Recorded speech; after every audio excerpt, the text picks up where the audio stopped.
Olá, sejam bem-vindos ao curso de capacitação em gestão de processos organizacionais na UFPA. Vamos começar agora a nossa segunda unidade do curso de gestão de processos organizacionais na UFPA. Nessa segunda unidade, nós vamos tratar sobre o mapeamento de processos na prática, através da elaboração de fluxogramas de processo e dos procedimentos operacionais padrão, que são os POPs. Esses dois documentos eles vão materializar o mapeamento do processo. Então vamos começar então essa unidade tratando do primeiro passo que deve ser feito para começar o mapeamento do processo, que é a coleta das informações para o mapeamento. Então essa etapa começa a partir do momento que a instituição, ou o setor, ou a pessoa que quer mapear um determinado processo, já chegou à conclusão que aquele processo escolhido ele vai ser mapeado, ele deve ser mapeado porque ele é relevante, ele já foi identificado através de uma listagem e aí foi priorizado que aquele processo precisa ser mapeado. Então, a partir desse momento que já decidiu que aquele processo será mapeado, começa-se então o trabalho de coletar as informações sobre esse processo e essa coleta deve ser feita justamente com as pessoas que lidam com aquele processo no dia a dia, que são os executores do processo, os gestores que coordenam aquele processo e os demais atores que estiverem envolvidos naquele processo. Então, essa coleta de informações, ela pode ser feita de algumas formas e dentre as principais formas são, primeiro, através de entrevistas que podem ser presenciais ou através de formulários que são enviados à pessoa que está lidando com o processo, o executor, o gestor, para poder obter dessas pessoas, as informações relativas àquele processo para poder entender como aquele processo ocorre.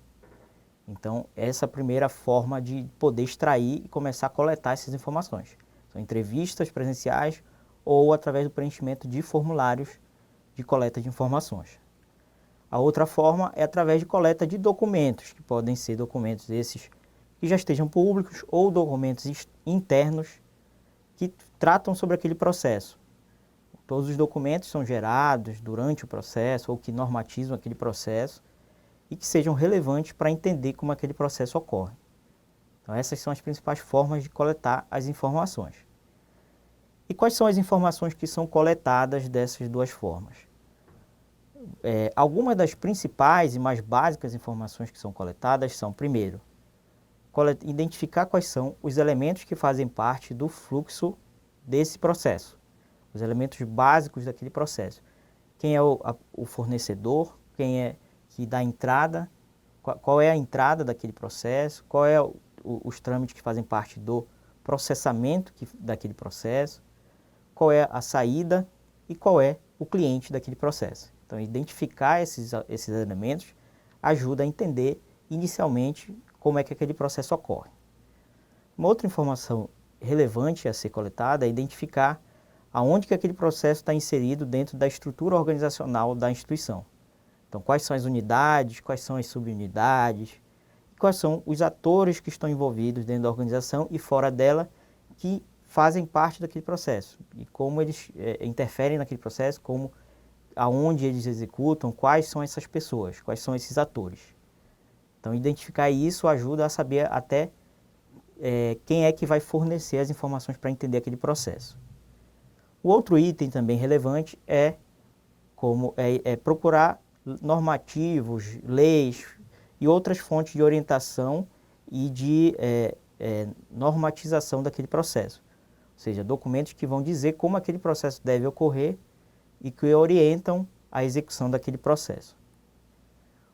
O outro item também importante ser identificado é identificar qual é a hierarquia daquele processo e tentar quebrar esse processo desde o topo da pirâmide, ou seja, ao nível de macroprocesso, e quebrar ele ao nível de processo, subprocesso, atividades, e entender como é que ele está inserido nessa hierarquia, para poder até saber até que ponto aquele processo pode ser mapeado, se de repente somente uma parte dele, inicialmente, depois a outra parte. Essa hierarquia, entender a hierarquia ajuda também a fazer esse trabalho de mapeamento do processo. E também é importante entender qual é o objetivo estratégico e se tiver algum indicador estratégico do planejamento da instituição, que aquele processo vai interferir, qual é o objetivo que ele mais está associado. Porque é importante que todos os processos organizacionais da instituição eles estejam ligados aos objetivos daquela instituição. Ou seja, eles contribuem para o alcance dos objetivos estratégicos da organização. Então, essas são algumas das principais informações que precisam ser coletadas para poder realizar o mapeamento do processo. Então, para ficar um pouco mais claro e a gente entender como é que funciona essa questão da coleta das informações, vamos pegar um exemplo para a gente ver como é que funciona essa etapa de coleta de informações. Então, o exemplo que a gente vai pegar aqui para analisar é o processo de progressão funcional docente, que é aquele processo através do qual os professores podem progredir de carreira. Então, vamos analisar que tipo de informações a gente pode coletar desse processo para poder realizar o mapeamento dele, né? Então, a primeira parte que a gente pode começar a fazer o mapeamento é identificar quais são os elementos do fluxo do processo que estão inseridos nesse processo de progressão funcional docente.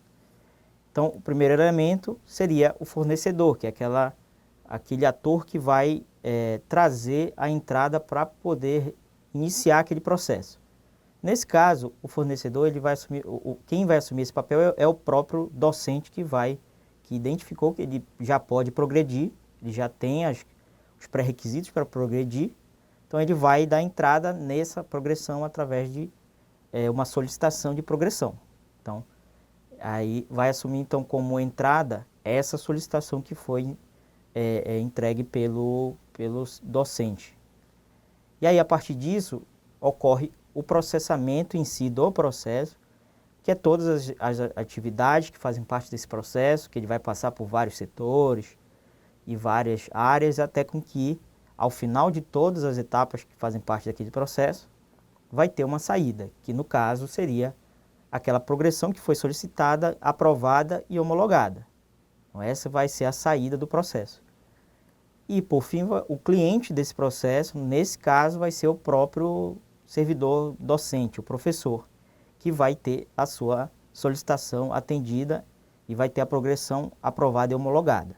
Então, assim a gente já consegue identificar, com base nesses elementos do fluxo, a gente já consegue entender um pouco melhor sobre aquele processo e como é que ele funciona e quais os elementos básicos dele. Então, já fica um pouco mais claro para poder realizar o mapeamento. E aí, a partir disso também, o segundo trabalho que pode ser feito é identificar quais são os atores, quais são as unidades e subunidades que estão envolvidas naquele processo. Então, quem é que tem a responsabilidade principal por aquele processo, quais são os atores que executam as atividades que fazem parte daquele processo.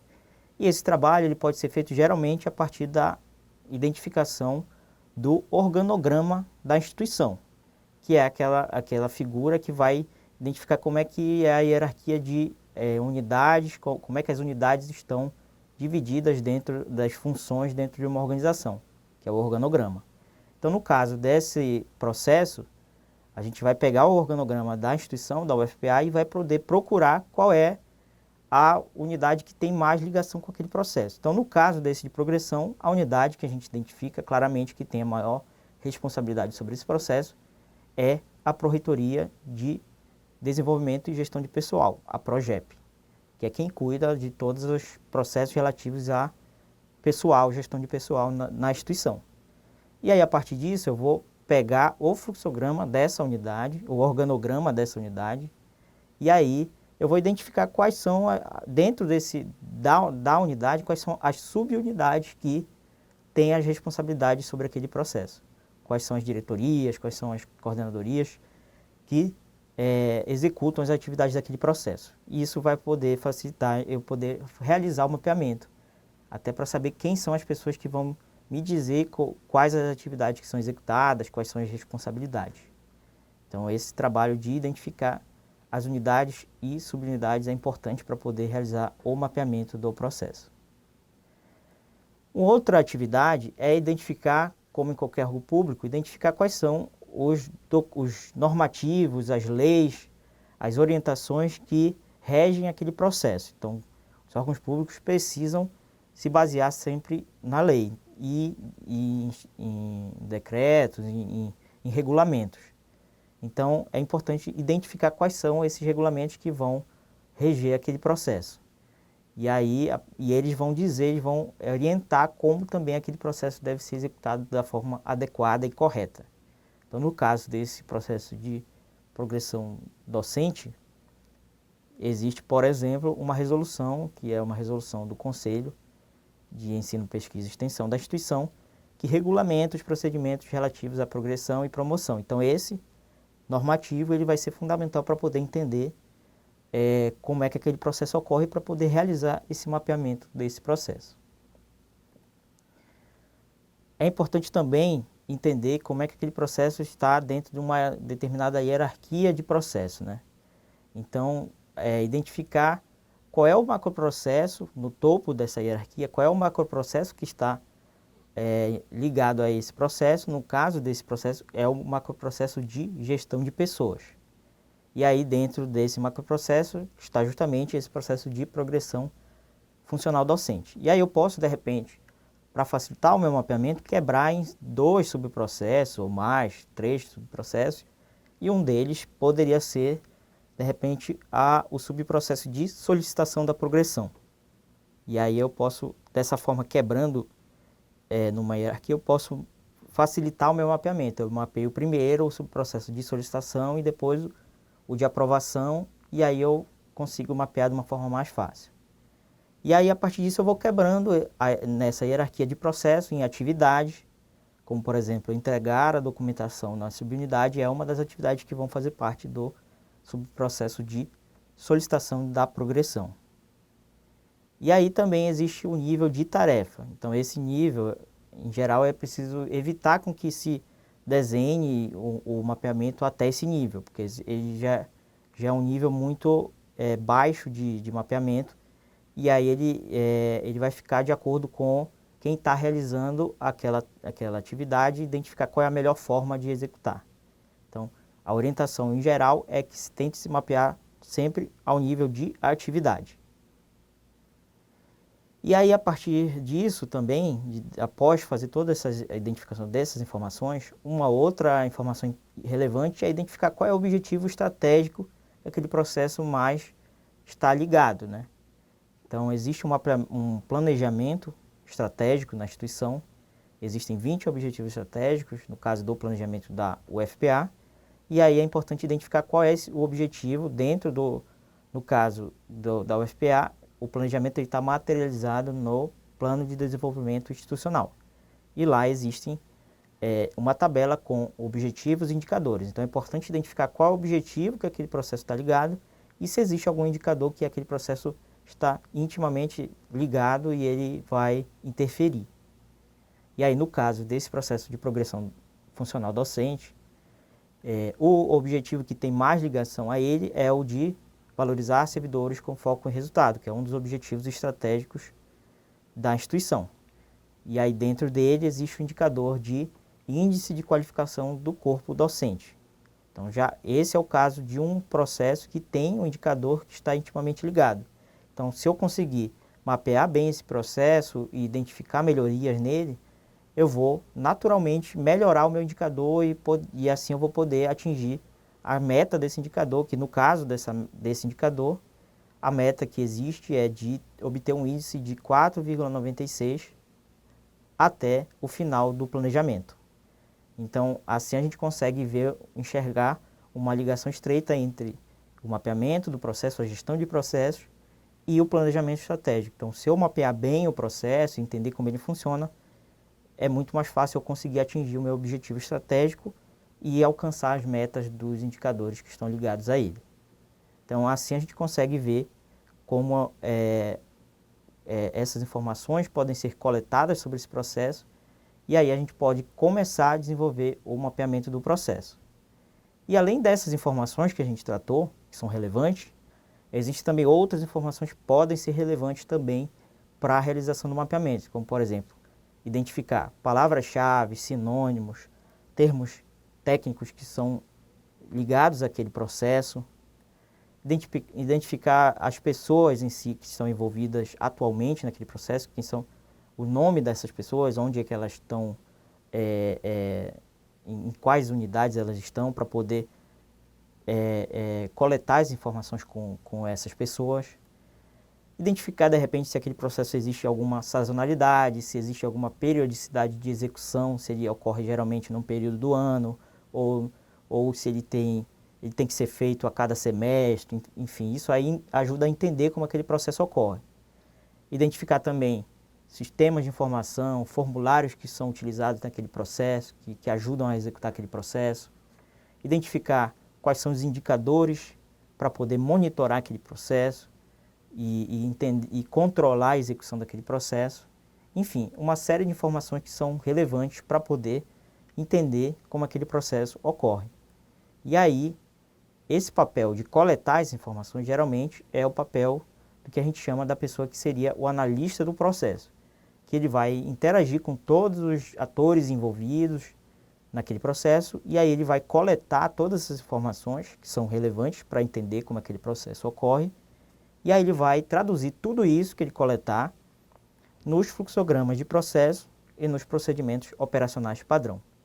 Então esse é o trabalho, geralmente, de uma pessoa que seria o responsável pelo mapeamento, que é a figura do analista do processo.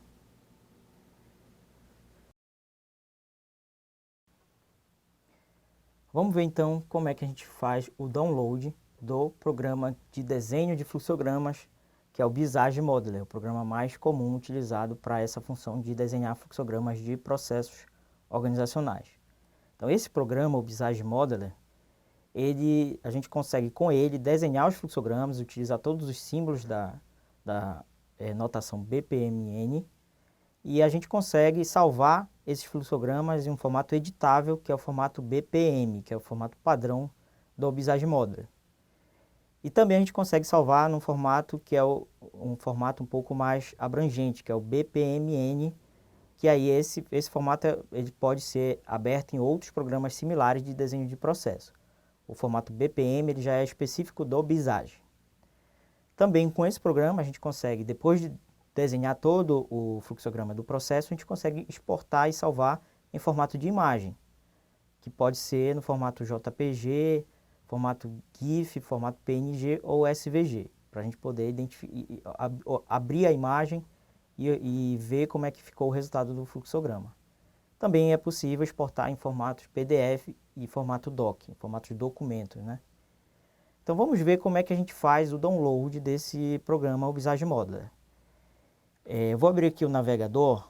Esse programa ele é fornecido pela empresa que tem o mesmo nome do programa, que é a empresa Visage. Ele está disponível no site da empresa, você pode digitar aqui no Google e encontrar aqui o site da empresa que fornece esse software. Porém, esse software sofreu algumas alterações conforme as versões foram feitas, e se você tentar fazer o download no site oficial, você vai ter acesso à última versão que está disponível, que é a versão 4.0. Só que essa versão ela tem algumas limitações. Então, a primeira limitação é que você precisa fazer um login e senha para poder baixar esse programa no site oficial da fornecedora. E aí você precisa criar um login e senha e fazer o download da versão atual. Porém, essa versão ela tem também, além disso, outras limitações, como você já não consegue fazer a exportação para o formato HTML para poder, de repente, publicar esse processo num site.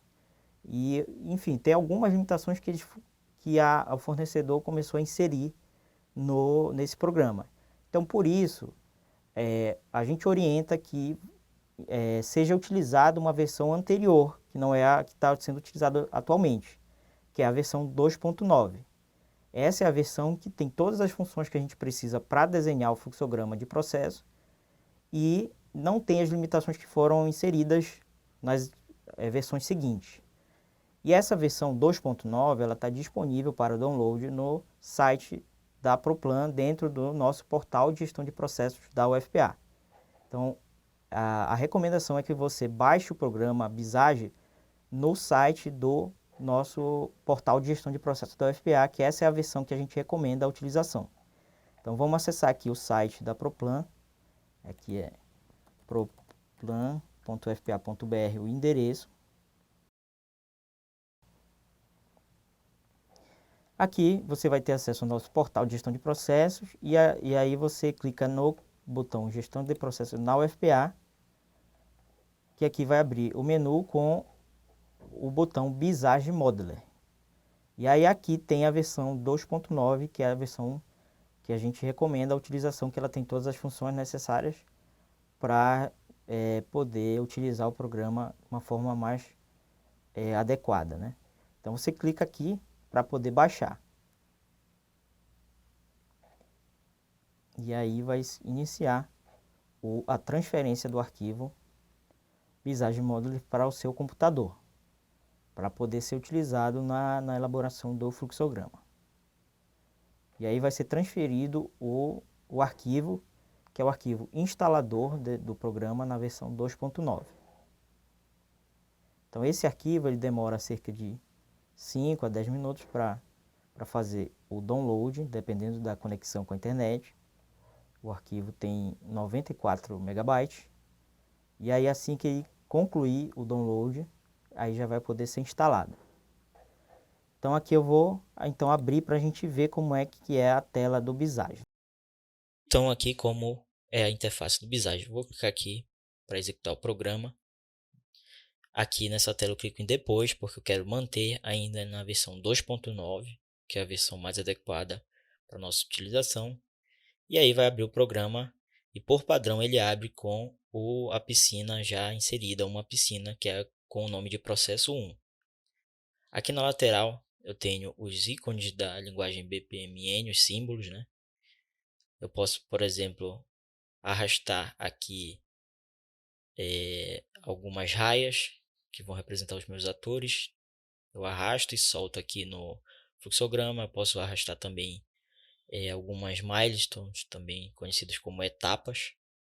E aí eu vou montando o meu fluxograma. Se eu clicar aqui nesse botão, eu alinho o zoom para que eu enxergue todo o fluxograma na tela. Aqui na parte superior tem alguns menus com algumas ferramentas. Então aqui, por exemplo, se eu clicar no menu formatar, eu tenho ferramentas de alinhamento. No menu visualizar eu tenho ferramentas de zoom para ampliar ou diminuir o zoom, para encaixar o diagrama na tela ou para inserir a visualização de grade. Tem o menu publicar e o menu exportar, que eu posso salvar em alguns formatos diferentes, né? Tem outros menus aqui, menu ferramentas, o menu ajuda. Então vamos ver como o desenho do fluxograma. Eu posso de repente inserir um símbolo de início e um símbolo de atividade. E para ligar, eu vou usar o fluxo de sequência. Eu posso inserir e alinhar os dois. Então essa é uma forma de fazer o inicial desenho do fluxograma. Só que existe uma forma mais fácil. Então, por exemplo, se eu arrastar o botão de início, ele vai me abrir todos os ícones que eu posso dar sequência. Então eu clico nesse ícone de atividade ou no outro ícone e assim eu vou montando o fluxograma de forma muito mais rápida do que da outra forma anterior, como eu tinha falado.